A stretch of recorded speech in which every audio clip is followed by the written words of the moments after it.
السلام علیکم ورحمۃ اللہ وبرکاتہ۔ بسم اللہ الرحمن الرحیم۔ باب 12 پانی سے استنجا کرنا۔ حدیث نمبر 121 انس رضی اللہ تعالیٰ عنہ سے روایت ہے۔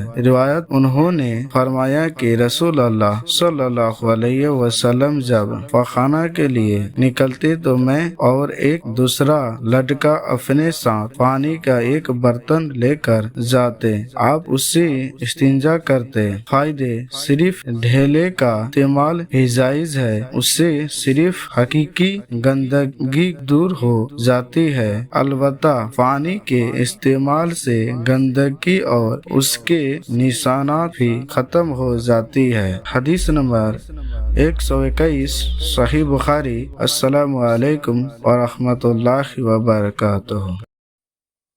اللهم صل على محمد وعلى آل محمد كما صليت على إبراهيم وعلى آل إبراهيم إنك حميد مجيد اللهم بارك على محمد وعلى آل محمد كما باركت على إبراهيم وعلى